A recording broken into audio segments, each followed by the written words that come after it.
Guys, എല്ലാവർക്കും ഇന്നത്തെ എൻ്റെ പുതിയ വീഡിയോയിലേക്ക് സ്വാഗതം. നമ്മളിപ്പോൾ ഉള്ളത് ജീലി ഷോറൂമിലാണ് കേട്ടോ.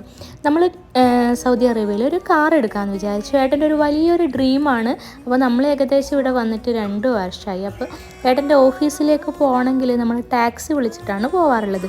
അപ്പോൾ കുറച്ച് കാര്യങ്ങളൊക്കെ ഉള്ളത് കൊണ്ട് നമ്മൾ കാറ് വാങ്ങൽ എന്നൊരു ഡ്രീം മാറ്റി വെച്ചു. അപ്പോൾ ഇപ്പോഴാണ് അതിൻ്റെ ഒരു സമയം വന്നത്. അങ്ങനെ നമ്മൾ ഓരോ ഷോറൂമിലേക്ക് പോയിട്ട് ഓരോരോ കാറ് നമ്മൾ നോക്കിയാണ് കേട്ടോ. ഇഷ്ടപ്പെട്ട കാറ് അവസാനം നമ്മൾ എടുത്തു. അപ്പോൾ അതിന് മുമ്പുള്ള വീഡിയോ ആണിത്. അപ്പോൾ ഏകദേശം നമ്മൾ ജീലി നോക്കി. അപ്പോൾ അതൊക്കെ നോക്കിയതിന് ശേഷം നമ്മൾ വീട്ടിലേക്ക് പോവുകയാണ് കേട്ടോ. അപ്പോൾ ഒരുപാട് ഷോറൂമിലേക്ക് പോയിട്ടുണ്ടായിരുന്നു. ഫസ്റ്റ് നമ്മൾ പോയത് ജീലിയിലേക്കായിരുന്നു. അപ്പോൾ അടുത്തുള്ള ഇനിയുള്ള ഷോറൂം വീഡിയോ വരുന്നതാണ്. അപ്പോൾ ഇതിൻ്റെ ലോങ് വീഡിയോ ഞാൻ എൻ്റെ ചാനലിൽ ഇട്ടിട്ടുണ്ട്. കാണാത്തവരൊന്ന് കാണണം. Okay, by.